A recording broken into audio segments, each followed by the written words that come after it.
Hey,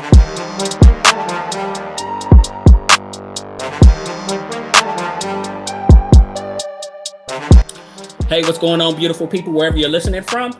I'm your host, Kenneth Tiberius Clark.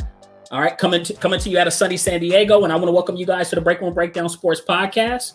All right, where we create content for all sports fans. All right, not just the veterans, but the casual fans and the rookies, right? So we're doing stuff for everybody. All right, now today's going to be really exciting because not only are we on episode 3, we're actually going to have our first guest today. Yay! Right, very exciting. So after today's topics, you guys are going to get NFL insight from Bleacher Report analyst Connor Rogers.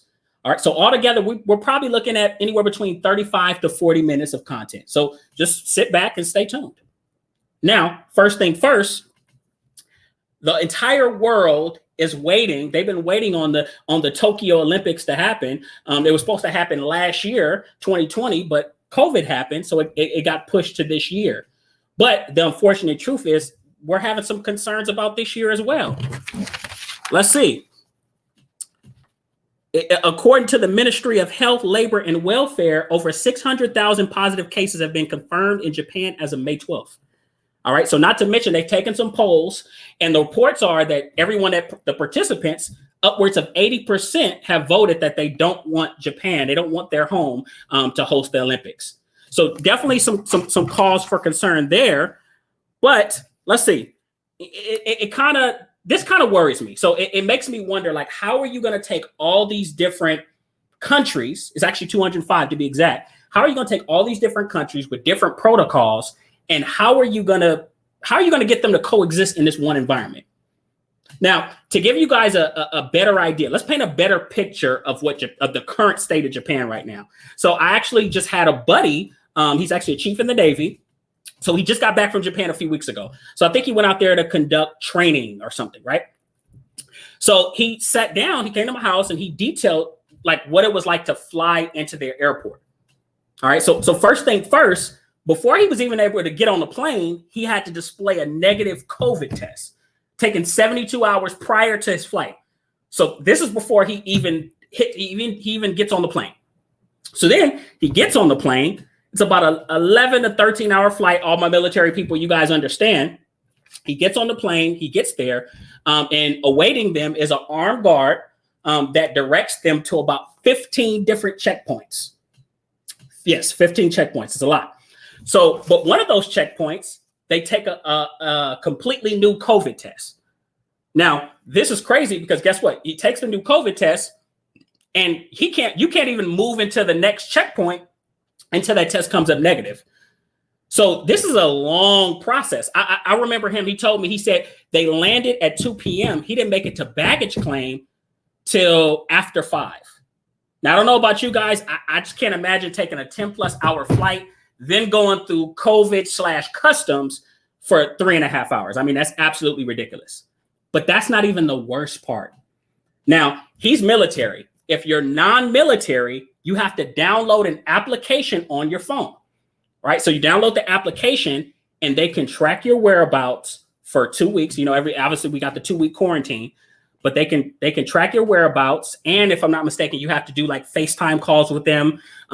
So they're serious. You quarantine restricted for 2 weeks.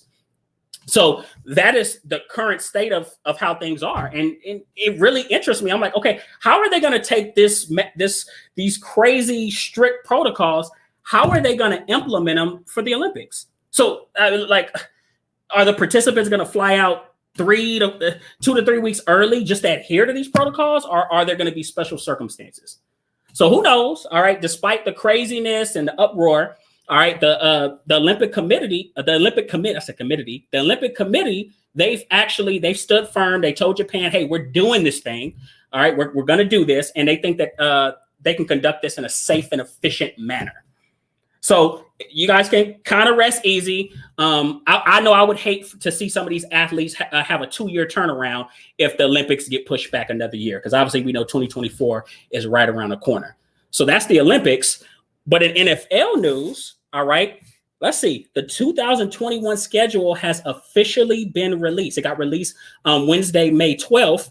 highlighted by, we heard about it, but it's happening. The expected 17th game. All right, it's been added to the schedule.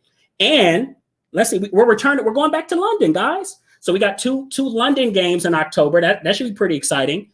And we have a rarity, something we haven't seen in over 70 years. This year, we're going to have two back-to-back division rival games, right? So we're going to see the Cleveland Browns play the Baltimore Ravens essentially on their schedule 2 weeks in a row. All right, so first, let's see.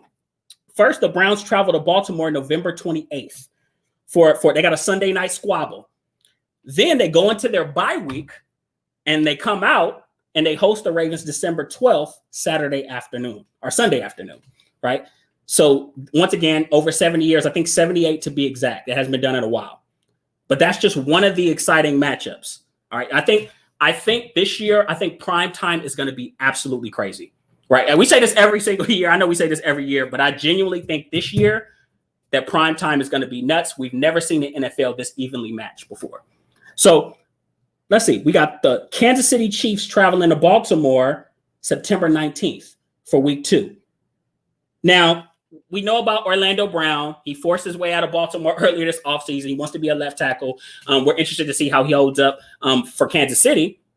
And then the more popular storyline is, will Lamar Jackson, God forgive him, God bless him, will he ever beat Patrick Mahomes? Like, ever? Is he ever going to take that next step? He's 0-3, so I'd hate to see him fall to 0-4.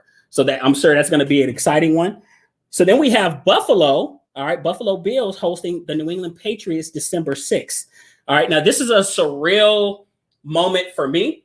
I'm sure for everybody, because we've watched the Patriots dominate the AFC East for like 20 years. Well, not just the AFC, it's like the entire NFL. So let me correct myself. Nobody's excluded. But last year they looked pedestrian. They looked mortal. Not only did they go 8-8, but they missed the playoffs for the first time since 2008. So 2008, I think, let's see, Tom Brady gets hurt week 1. Matt Castle comes in. You see my USC thing back there. I'm a USC guy. Matt Castle comes in and, he breaks out and he has a great year. So that was fun. It's fun to see something different. But now, if you look at the AFC East now, for years they had this big brother, little brother type dynamic, but the roles have reversed. So now Buffalo is among the AFC's elite instead of New England. And I genuinely, I think Buffalo is probably second in the pecking order behind the Kansas City Chiefs as far as being the class of the AFC. So definitely look out for that game. All right, and let's pump the brakes. This is even assuming that New England is going to be good this year. I mean, we don't even know how they're going to look. We still have Miami. Miami played damn good. They won 10 games last year. I tell people they were a quarterback away from making the playoffs. A quarterback, not a game, a quarterback. So that's Miami. And then the Jets, they got Robert Saleh. We'll see what happens. We don't know what to expect. They drafted Zach Wilson, number 2 overall. So definitely some big things coming from them as well. But that is that matchup. And lastly, we probably we might have the most exciting Thursday night kickoff game in NFL history. I know it sounds extra, right? Like this is making assumptions here. I think it might possibly be comparable to Kansas City and the LA Rams probably 2-3 years ago, right? That was pretty exciting. That was a Monday night game. So you have the Tampa Bay Buccaneers, defending champions, and they're locking horns with a resurgent Dallas Cowboys team. All right, Dak Prescott's going to come back. I'm sure he's going to pick up where he left off. And, I think it's definitely going to be exciting. Dallas has Amari Cooper, Michael Gallup, CeeDee Lamb, and a plethora of, I've probably never seen a more loaded Dallas offense. And then on the Tampa Bay side, I mean, they got Mike Evans. As a matter of fact, they returned all their starters. So that's impressive in itself. So I think it's going to be a high scoring affair. And I'm pretty confident that it's going to be decided by one big defensive play. All right. So that's the NFL. More to follow on that later. In the boxing world, we finally got confirmation, let's see, on one of the most highly anticipated fights, all right, in recent memory. Anthony Joshua, he's actually scheduled to fight the Gypsy King, all right, Tyson Fury, Saturday, August 14th in Saudi Arabia. And this is going to be crazy. So This is going to be the first of a 2-fight deal signed back in March, and it's going to unify all 4 heavyweight titles. So once again, super rare. And for my casual fans, quick segue, there are 4 recognized heavyweight titles in boxing. All right, so you have the World Boxing Council, the World Boxing Association, the World Boxing Organization, and the International Boxing Federation. So just to be clear, no fighter, no boxer has ever held all 4. This is complete rarity. Now, that being said, I'm building this up. This is going to be a big event. Do you ever get the feeling that something is just too good to be true? Like, I give you guys the perfect example. When I was 13, I wanted an Xbox 360 really bad, like really bad. So I had this Hotmail account. And I remember I used to get these fake congratulations emails, right? So you ever remember that congratulations, you want a free Xbox 360, right? So I'm dumb excited. Then you click it and then you're heartbroken because they say, input your information and we'll send you your Xbox 360, right? So once again, pretty fake. But that's how this fight is currently making me feel, right? Because apparently, all right, boxing arbitrator Daniel Weinstein, he's actually ruled in favor of Deontay Wilder, all right, for a 3rd matchup to take place here within the coming months. It actually has to be, that's the kicker, it has to be by September 15th. Now, a boxing arbitrator is basically a judge. He's basically a judge, and let's see. Anybody that remembers the Deontay Wilder Tyson Fury fight, the second fight that happened last February, Tyson Fury beat the brakes off this guy. He completely outclassed him, right? But this puts the Anthony Joshua and Tyson Fury fight, it puts it in jeopardy. And contracts haven't been signed. All right. Still, once again, still a lot that has to happen. Contracts have to be signed. And I'm pretty sure, I'm confident that there's going to be an appeal. All right. I'm almost positive of that. Now, for those that don't know, this 3rd fight between Wilder and Fury, it was supposed to happen last year. All right. It was supposed to happen last year, late last year, but it got pushed due to COVID. It got pushed due to COVID, as did everything, right? I'm saying just this fight. Everything got kicked due to COVID. And if the ruling stands, there's actually probably 2 or 3 different ways. There are a few different ways that the thing could work out. All right, 1, if the ruling stands, Tyson Fury can just fight Anthony Joshua and completely disregard the ruling. All right, which would probably wouldn't be the smartest because he opened himself up to a lawsuit and he probably have to pay more money than he make off the bout. So that's 1. 2, his camp could pay Deontay Wilder step aside money, right? He could pay him step aside money, which I think also wouldn't be smart because it's going to be a substantial amount, probably upwards of 20 million. And add in Deontay Wilder said he doesn't want the money, he wants to fight. And top ranked promoter Bob Arum has basically said this is a no-go. We're going to figure this out another way. So that's 2. Or 3, and I think this might be the winner, people. You push the Anthony Joshua fight. All right. You push the Anthony Joshua fight to November, December. And then you put the Deontay Wilder fight sometime within the next 3 or 4 months. So I say anywhere between July and August. All right. So I think that's the winner. And based off of reports, I think they're going to go with the latter. I think that's their choice. And I've been hearing whispers of Allegiant Stadium possibly being the venue.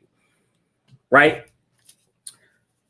So I think once again, it's definitely an interesting situation, but I think we can kind of rest assured because we know that you guys are going to see one good fight. Now, in my opinion, all right, I think the Anthony Joshua, Deontay Wilder I think the Anthony Joshua Tyson Fury fight is the better matchup. All right, I remember watching Fury Wilder 2 last year in February, and I just remember saying Deontay Wilder is he's outmatched in this fight. And like I mentioned earlier, Tyson Fury outclassed him. And if we go back even further to the 2018 bout, it was a draw, right? It was a draw. But any boxing fan that watches this, you kind of get the feeling that Tyson Fury walks away from that fight knowing he was the better fighter. All right, he got knocked down 2 times, and he got up under his own power. So mind you, this is Deontay Wilder's calling card. He's known to be a knockout specialist. So Tyson Fury gets up. You have the count controversy, but he gets up under his own power. And, you know, the fight comes to a draw. And then obviously you see the second fight, he completely dominates him. So and in that fight, he knocked Deontay Wilder down twice, and Deontay Wilder's corner wound up just completely throwing the towel in the 7th round. So once again, definitely interesting. And if we want to be honest, I think if we dial back, if we want to be honest, I don't think Deontay Wilder has much to really challenge him with, right? He doesn't have much to really challenge or threaten Tyson Fury with. He's not, he has punching power. That's it. He's not bigger than him, right? Deontay Wilder's about 6'7". Tyson Fury is about 6'10". So Deontay Wilder's used to having a reach on guys, right? He's not going to get that in this matchup. And he's clearly not a better boxer from a technical standpoint. So we don't have to worry about that either. So I think once again, I still see a big mismatch. I don't know what you guys, whatever you guys feel. But like I said, either way, you're going to see a good heavyweight fight sometime this year. But Connor's here. All right. But hey, guys, like I mentioned at the top of the show, all right, at the top of the show, we have the upcoming NFL season. We got Connor Rogers on the call from Bleacher Report, ready to drop some jewels on us. Let's see if I can let him in the room. Kenneth, what's up, man? What's going on, Connor? How you doing? Good, man. You hear me all right? Yeah, I can hear you. Make sure, get the sound check. Can you hear me? Yeah, I got you. Okay, so Connor, obviously we brought you here for your NFL expertise. I know you cover a plethora of different things. You're doing some amazing things at Bleacher Report. You just had your recent NFL draft show with Adam Lefkoe and Aqib Talib, and I see you had your little coffee mug ready. So you said you right now. But I wanted to get your input on this NFL draft class. Who are your instant impact rookies? That's what I want to know. Well, I think we've kind of live in a world right now where everybody looks at the fantasy guys, right? And this is a good year for that. I think when you look at it, everybody knows Trevor Lawrence and Zach Wilson, the number 1 and number 2 picks, they're going to start out of the gate. And I think all the spotlight will be on those guys because when you're a quarterback, even when you're a rookie quarterback, you often control the destiny of your team and then ultimately the destiny of your franchise. So those are the 2 obvious ones. We're going to watch how Trey Lance and Justin Fields eventually, get the baton, right? And I hope it's earlier rather than later because I think the Niners with Trey Lance, he needs reps, number 1. Number 2, the Niners with Trey Lance can really go to the next level. And the Bears have been searching for a quarterback for a long time, and Justin Fields should absolutely be the solution there. And I'm sure it'll be a little bit of a slower process there because they did go out, they did sign Andy Dalton. They did give him expectations as a starter. So I don't think Fields will come into camp getting those first team reps. He'll have to, earn them as coaches like to do. But when you have that kind of – and same with Mac Jones. You didn't even get to Mac Jones. I mean, those are 5 quarterbacks that are going to be starting for their franchises at some point, I think, this season. Of course, you have a lot of wide receiver talent. Jamar Chase, in my opinion, him and Joe Burrow can be very Matt Ryan and Julio Jones for the next 8 years. That dominant quarterback to wide receiver connection that your franchise is built around. And, people look at the Falcons and give them a hard time. They made a Super Bowl. I mean, they really should have won that Super Bowl. So that's something special for Cincinnati, in my opinion, when you look at Burrow and Chase. And they've won a national title before, so they already have that chemistry and everything. They'll be all systems go. Absolutely. So that's how you look at it, right? You're always looking at the offensive star power. It was a very offensive-heavy class. It's always a big deal when you have a lot of a lot of elite or top quarterback prospects that are going to be top 10, top 15 picks. But, there'll be plenty of players that went in round 1, round 2 that can make an impact a lot of other places. Okay. So obviously that's our first and second round, all right, which we got a lot of good prospects, especially the quarterbacks. Let's look at defensive players. You obviously have your Patrick Surtains, your J.C. Horns, and your surprise Michael. I didn't think Michael Parsons was going to go to Dallas. What defensive player, who do you think is going to win Defensive Rookie of the Year? Like what candidate, who do you have for that? I like Jalen Phillips a lot on the Dolphins. I really Ooh, do. okay. I like that. Yeah, I think it's become an award that can be understandably very stat based, and that's not a knock on the players that win it. It's Mm-hmm. not a knock on the system how it goes. It's just a matter of if you're a corner that is locking down his side of the field, but you don't have the ball production because the targets aren't coming your way.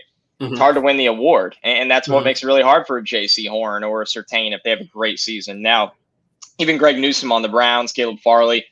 And when you look at it for Phillips, the production is in his hands for the most part. He's going to be able to get sacks. He's going to be able to get tackles for a loss. He's going to be able to create big plays, strip sacks. And Miami has not had an edge rusher like this. They've been looking for one for a long time. Jalen Phillips, former 5-star top recruit, goes to UCLA, obviously has some injury problems, really figures it out at Miami. I think Jalen Phillips, if they just keep things simple for him and say, listen, pin your ears back, get upfield, get after the quarterback, close the pocket, go for the football, which is something he absolutely can do. He's strong enough to fight through double teams. I think the production could be there for an 8, 9, 10 sack rookie season for him.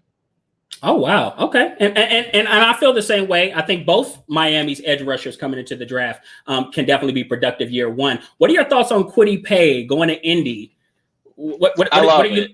You love it? Yeah. I love it because Kwity is the kind of player that, when you look at high ceiling players, you always are afraid of what if they don't figure it out. And I think Kwity got mislabeled as a high ceiling player because of his athleticism and his lack of box score production. And it's absolutely true. He doesn't have a refined pass rush plan. He's not a guy that lit the college football world on fire with, 3 sacks a game, even a sack a game. But he's a player that has a high floor while possessing that high ceiling because he plays very hard. He's very stout against the run. He's very strong at the point of attack. And that hustle, you can't teach that hustle and work ethic. And the Colts value players like that. It's why they draft so well. So I think for Kwity Paye, will the green light come on as a pass rusher, a guy that doesn't just get hurries or a guy that doesn't have 3 sacks, 4 sacks a year? Can he get up to that 8, 9, 10, enter the double-digit range? It can. I think there's no reason why it shouldn't. But at the end of the day, you're getting a starting caliber player that is rock solid against the run and can give you those effort sacks as well right away and really fit the culture of your team. So I'm a big believer in Kwity Paye. And once again, good take. One thing I like about Kwity Paye is even though he may not be the most dominant pass rusher coming in, he gives you that inside out capability where you can kick him in a defensive tackle. Yeah. So that's definitely good. Now, those are pass rushers. We had 2 running backs. I think we probably didn't believe that 2 running backs were going to go in the first round of this draft. Najee Harris and Travis Etienne. Obviously, Travis Etienne is now apparently playing wide receiver according to Urban Meyer. But what do you think what do you got year one production looking like for those guys? Well, for Najee, it should be massive, right? There's no reason you don't project him as a top 10 productive running back in the NFL from his rookie season. And that's just because the workload is there. A 3-down workload. It's not hey, this guy's going to be our early down runner, or hey, this guy's going to get on the field in 3rd down, and we know he can pass protect. We know he can catch the ball, all those things. They drafted Najee to live on the field. They drafted Najee to be a workhorse. They drafted him to do everything for them. And for a quarterback in Big Ben that is absolutely, losing that arm strength and losing that overall ability, we've seen it already. It's not like Tom Brady where everybody was trying to predict it. With Big Ben, you've seen some obvious film of it for a while. And I think they needed a runner in the backfield that they can be that run-heavy Pittsburgh Steelers team that they want to be. He creates his own yards, which is very important. They've lost some pieces on the offensive line, which is gigantic. So it's not going to be smooth sailing. It's not going to be wide open hole, and you have 10 yards in front of you every time for Najee Harris. And at Alabama, he showed to be a guy that can create his own space in the backfield and get down the field. He showed to be a pass catcher beyond 5 yards. He showed his ability to pass protect. He's got the big frame to handle that workload. So I think for Najee, you're looking for, over 1,000 yards rushing. I think over 400 yards receiving. I really think it's a big season for him. And then when you look at Etienne, a little bit different. With James Robinson's the workhorse back there. They're not just going to completely take him out of the game plan. They want to throw the ball to Etienne. I don't really buy the receiver talk as much. I think when you look at the smoke screen. Yeah, I think it's actually good to get him receiver work in this camp during this time because you don't really want to use his reps in real training camp there. So this is just refining that ability. They're really high on him as a receiver, but as a receiving running back, a north-south runner that has electric home run speed, but somebody that you can kick out to the slot. When James Robinson's in the backfield, they still want Etienne on the field as a weapon. So that's what they're thinking there. So will he see the rushing volume Najee Harris is receiving, no, he's not going to get that. But can he be a very effective big play pass catcher? That's exactly what he'll be. Okay. Right. And once again, I'm excited for both backs. I think they'll both have some variation of production year one. Let's dial back to quarterbacks. Let's say all of them get on the field year one. Obviously, we have Trevor Lawrence with the Jags, Zach Wilson with the Jets. All right. Mac Jones with the Patriots. All right. Based on their individual situations, who do you see being able to have the most success early on based off of what's around them? Yeah, it's a great one. When you look at it, they all have something a little different. I think with Trey Lance, he has the coaching, right? And a really good offensive line. You have Trent Williams there, a coach that knows how to coach up the run game, some really good young wide receivers, a great tight end in George Kittle. So Trey Lance has everything around him and has the best coaching. Trevor Lawrence has the most ability, and there's some talent in Jacksonville. I still think they have a ways to go. I don't think everything's perfect at offensive line. I don't think everything's great at wide receiver. It's okay. With Zach Wilson and the Jets, and this is also the same for Trevor Lawrence, even with Urban Meyer there. We haven't seen him coach in the NFL. A lot of question marks at coaching. How will Mike LaFleur do on his own? But Wilson has Corey Davis, Denzel Mims, Jamison Crowder, Elijah Moore. I mean, Wilson really has maybe the most talent at wide receiver out of all of these guys. He doesn't have as much in the backfield. He doesn't have, the offensive line's getting there. It still has its questions. And like I said, the coaching has its questions, but he has the most at wide receiver. When you look at Justin Fields, he has Allen Robinson, but, and we'll see with Mooney. The coaching is still a question mark. The offensive line's my biggest question mark there. I think Robinson has some nice pieces at the skill positions. I think they've shown that they can game plan offensively when things are right. I just worry significantly about that offensive line in front of Fields. And when you look at Mac Jones, he has everything. He has coaching. They went out and bought an offense. He has 2 tight ends for the middle of the field passing game. I don't love the backfield that much for New England. I think the retooled offensive line will be really, really good. So he's in a good spot. I think overall, a lot of these guys, you don't say this very often. They're all in pretty good spots. I know when Kyler Murray got to Arizona, it was kind of like, okay, they need some pieces before things get right there. Sam Darnold with the Jets, we saw how that went. Josh Rosen with Arizona, we saw how that went. Baker Mayfield wasn't great very early on, but when things got right with the Browns last year, he took that next step. So fortunately for these rookies, all 5 of them, there's bright spots about all of their situations. I'll conclude it, though, by answering. I do think Trey Lance is in the absolute best position to succeed. Well, okay. All right. I like that. I actually I probably like Jacksonville's wide receiver core a little more than you. But once again, I definitely see Trey Lance going. We saw him do some good things at North Dakota. He definitely came out of a pro-style system, and he has all the tools to come in early and have success. But let's look at the cornerbacks, all right? You had this debate going on between Patrick Surtain and J.C. Horn. I don't think anybody thought that J.C. Horn was going to be the first corner taken off the board if we would have asked us 2 months ago. But looking at them year one, or maybe even the first 2 or 3 years, who do you think is going to have success faster and why?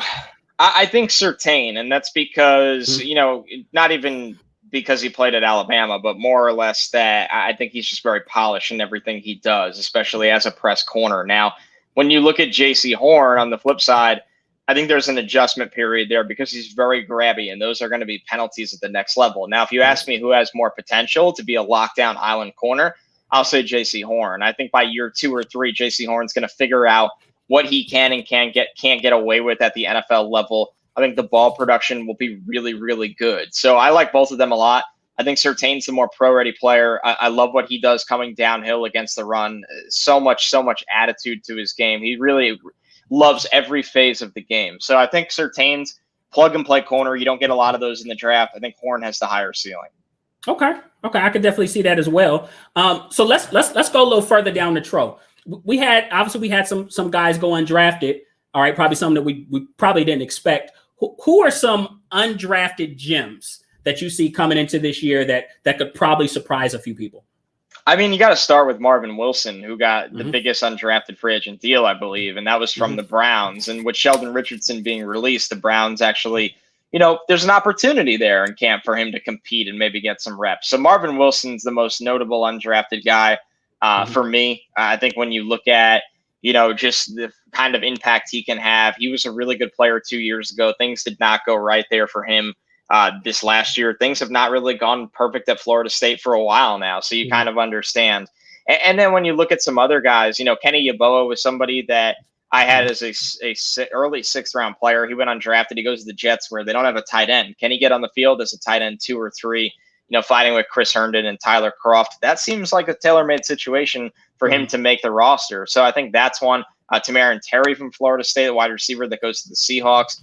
There's a lot of these players that are going to situations where there's roster spots available for them to win. And I think, that's what jumps out to you the most, rather than, hey, who is the best player?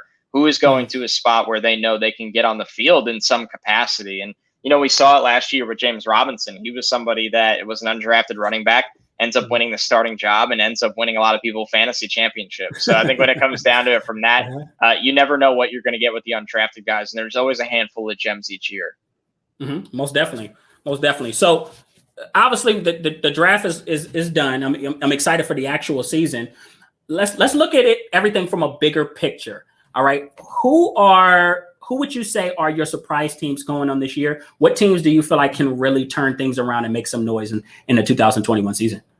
It's a great question. I think when you look at it, I think Carolina, the big question for me is Sam Darnold. I've kind of really lost a lot of belief no matter how bad things went for the Jets. I think Sam has his own problems, but he's in an incredible situation. Right? You're looking at a defense that's been rebuilt. It's not perfect, but it's getting there. The offense is loaded. They have Joe Brady, Christian McCaffrey's back. The offensive line is getting right. Terrace Marshall was drafted to be their 3rd wide receiver behind DJ Moore and Robbie Anderson. So I don't know what version of Sam we're going to get, but that's a team that when you look at the roster, you look at the 2nd-year head coach now in Matt Rule, 2nd-year NFL offensive coordinator in Joe Brady. That's a roster that things should be right. When you look at Denver, it's a lot of the same. Now, are they going to go with Drew Lock and get a little more volatility at the quarterback spot, or are they going to go with Teddy Bridgewater and just want to take care of the football? But it's a really good roster, but they have the same quarterback questions. That's what makes me wonder if Denver or Carolina can take those next jumps. And they're also obviously in divisions where things are never going to be that easy. There's clear, top dogs, top guys. Yeah, in those divisions. So that's no secret. I'm excited to watch Justin Herbert. I think they got a lot of things right on that offensive line there for the Chargers, and I think he can really, really take huge strides, even coming off a gigantic rookie season. So, those are the ones that make the most sense, where they're coming from situations where things were not great, and they have a chance to really, really improve. And the same could be said for Jacksonville and the Jets. I mean, you're talking about teams that won 1 or 2 games last year. That's awful. There's no reason those teams should not get up to the 6-7 win mark. Yeah, it's not as exciting as the team that won 10 games last year and can make the Super Bowl this year, but that's a big improvement. I mean, going from 1 or 2 wins to 6 or 7 in the NFL shows that your program is completely turned around in the right direction. And then I'll leave the last one with, if some crazy world we live in happens where Aaron Rodgers is traded from the Packers, I still don't believe it. Why can't the Bears be the team there? I mean, honestly, and that's a lot of projection. That's Justin Fields coming in and playing at a very, very high level. I'm still all in on Green Bay being the top dog in that division. I've lost, I feel like some of the juice in Minnesota is, I don't know if it's still there with Kirk Cousins. Detroit, a lot of great things in the draft. They're still rebuilding.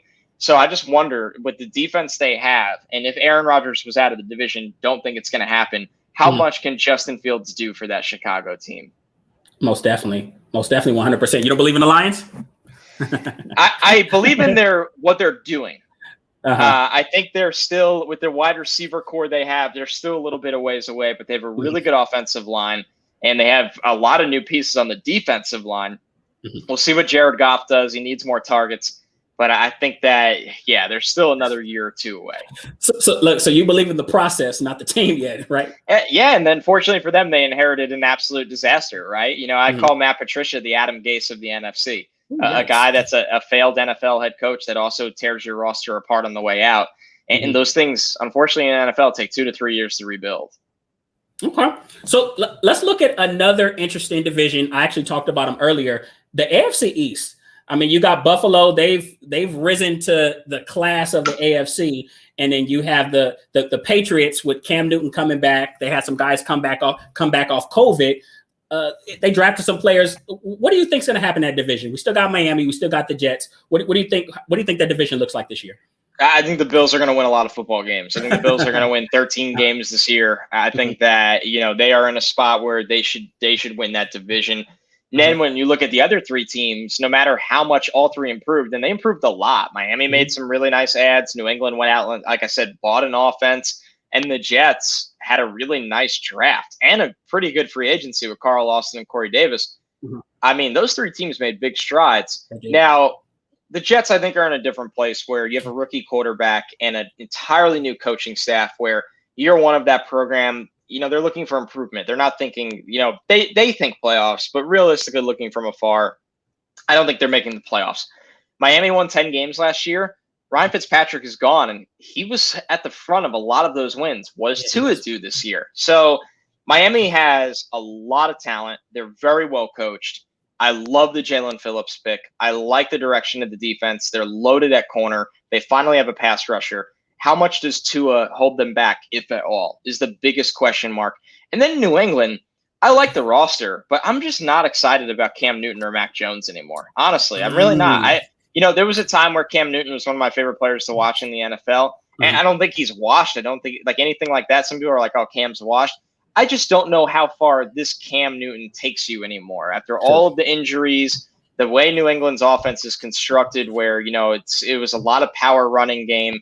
And I think that I don't think Mac Jones is this wild upgrade. So I'm not saying New England's a bad team. New England could easily win 9 or 10 games. But I just wonder, do they scare you in the AFC East? They don't scare me right now. With the Dolphins and Tua, they don't and when I say scare me, I'm talking about being the Buffalo Bills. Why are those teams ready to overthrow the Bills already? I think they both can have winning seasons. There's no reason they can't.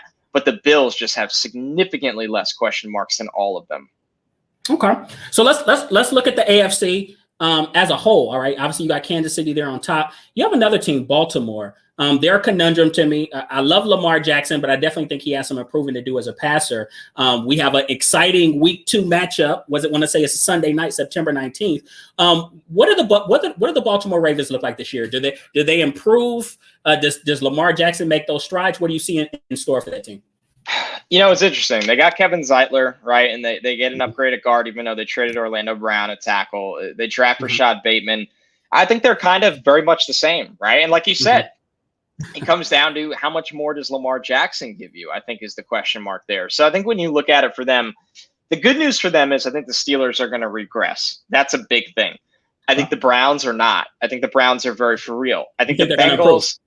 Yeah, I do. I think the Browns are going to win a lot of football games this year. And I think that the Bengals are not there yet, but you can hear them from coming from far away, but they're not here yet.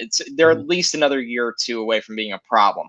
So for Baltimore, I think they're locked into the playoffs. My question is, do they have enough firepower on offense to really throw the Hail Mary, the haymakers with the Bills and the Chiefs, and even in their own division, the Browns? Absolutely. Or do they have enough defensive firepower to contain all those teams?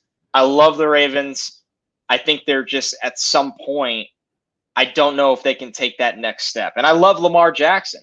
But you're unfortunately dealing with Patrick Mahomes. And you look at the firepower that the Bills have in the pass game, and they're explosive, and they limit teams' offenses with how they play defense. So I don't think the Ravens are on the Chiefs or Bills level. Right now, I think it's very close. I wouldn't be shocked. And a lot can happen in football with injuries that changes that. And I think the Browns and the Ravens are the most neck and neck of any teams in any division. So I think that it's almost like the Ravens might need some injury luck or something to go their way to take that next step where they'd be in the Super Bowl. But as always, they're going to be a legitimate threat and contender in their own conference. Okay. So I mentioned the Ravens Chiefs week 2. What are your exciting matchups for this upcoming season? Like, what are some games that you're looking forward to? I mean, right out of the gate, when you get Dallas and Tampa, I'm excited to watch Dak again. Dak's quietly one of the best young quarterbacks in the NFL, and he's got CeeDee Lamb now, right? It's like, so I'm excited for that kind of shootout. There's a couple more that I really, really had circled. Even seeing the Bills against the Steelers, like how much does Big Ben have left? And I'm just looking at the week 1 games right now. Those are the ones that jump out to me. I think that, when it comes down to it, I think when you look at that kind of game, you just wonder, the Steelers want to be this run first defensive team. And can you do that anymore against Josh Allen? And will the Bills kind of put their stamp down and saying, we're not going anywhere right now? With the Bucks, are they just going to come out of the gate firing on all cylinders again with the whole band back together? And Dallas, while they improved their defense, did they do enough to roll with those really high scoring teams? That's what I'm looking at early on. Of course, you have division games that are really, really exciting all over the place. When you see New England play Buffalo, when you see Miami play Buffalo, when you see in the NFC East, I want to see Washington. I think they might have the best defense in football. What is Ryan Fitzpatrick going to do now with all that skill talent compared to the Cowboys that have a lot of skill talent, the Giants that added a lot of firepower, and then the Eagles with Jalen Hurts and Devontae Smith? Can they keep up? So the division games are what jumps out to me outside of the really marquee week 1 matchups. Okay. That's really exciting. So you mentioned Philly. I'm excited you brought them up. I wanted to know, obviously they're in this quasi rebuild, right? They have Jalen Hurts. They're moving forward with Jalen Hurts at quarterback. You just draft Devontae Smith out of Alabama. What is the state of that franchise? How quick do you think they can turn things around? Well, they got to learn. They're in a learning phase this year where they have a new head coach and they want to see, is Jalen Hurts our guy of the future? That's what they're wondering right now. So I think that it's hard to definitively say where the Eagles are because right now they don't know if Jalen Hurts, they're not even going out and naming him the starting quarterback. But now the fact that they were not proactive in this draft to get a Justin Fields or whoever it may be that they wanted to draft shows you that they believe in Jalen Hurts and they want him to be the guy, but they have to see it. So this is a trial year for him. And if things go right, then you keep building the roster around him while also seeing if they made the right move at head coach and moving on from a guy that won them a Super Bowl in Doug Peterson. So I think they are in an interesting scenario a lot of teams don't find themselves in, where quite frankly, they don't know if they're going to be drafting a quarterback next year or drafting more firepower to put around their current one. True. And hopefully not quarterback, because next year is not the best years for quarterbacks. Yeah, right now it's a little rough. Right. We're looking at Spencer Rattler as the top guy. But let's look at the playoffs. Every year we have teams, what we would say 5 teams make it. And the next year, at least, those same 5 teams may not be in the playoffs. What are some teams you would say that made the playoffs last year that won't make it this year? Oh, I think the Steelers right out of the gate. I know it's become a little bit of a Steelers hate show right now. I just think, I think the Steelers are definitely that one. I don't think the Bills, Browns, or Chiefs are going anywhere. I don't think the Bucks are going anywhere. Washington snuck in last year. I think they'll be much improved this year. I guess you wonder, what are the Saints going to look like, right? I think that's the question mark you really have. Well, I think if they just rolled with Jameis, they would be fine, but they don't seem very keen on doing that from everything we hear. And we'll find out more in training camp. So they're one that I have significant question marks about.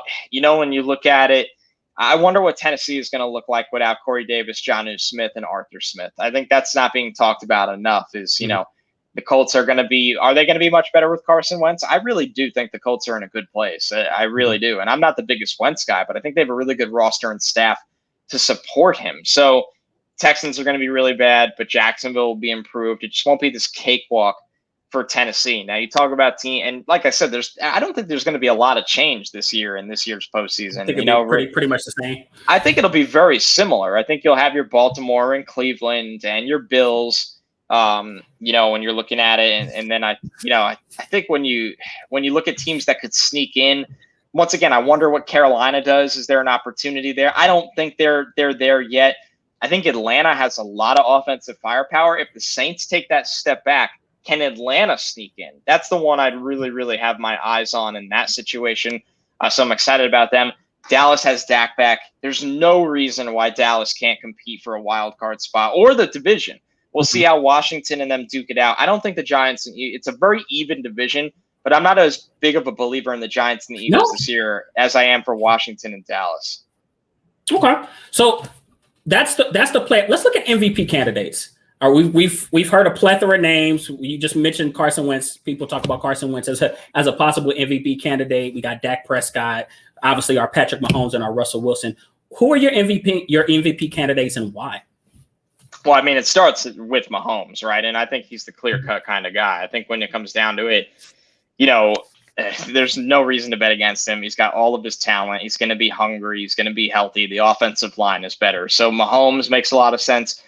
Dak makes so much sense because he has so much skill talent around him, and he's also could be the comeback player of the year kind of storyline. Of course, you never want to bet against Aaron Rodgers, but I don't like betting against back-to-back kind of MVP situations. So You don't like it. Mahomes from the AFC, Dak from the NFC. Those are the two that just make a lot of sense. A dark horse, if you want one, is Matt Stafford.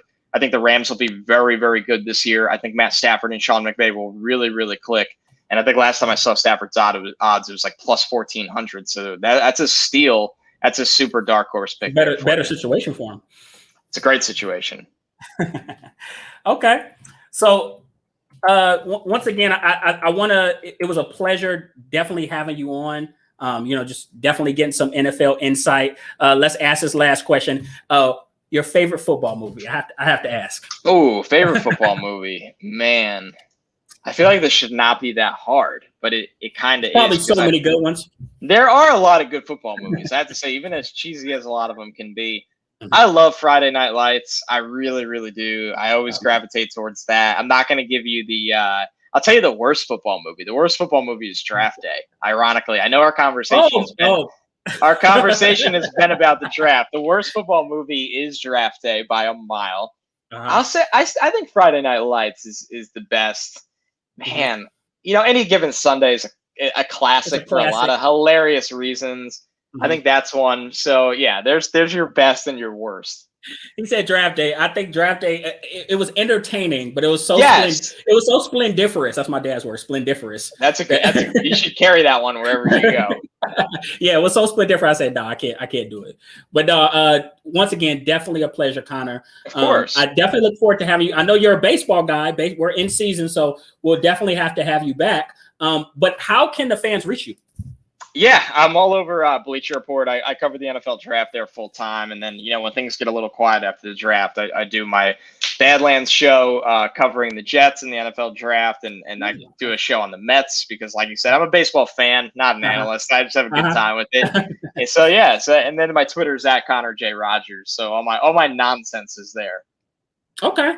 Well, most definitely, guys. Definitely link up with Connor and Connor. I definitely look forward to connecting again. So have a blessed night and thanks for dropping some jewels on us. Thanks, Kenneth. Great stuff, man. Thanks for having me. All right. Have a good one.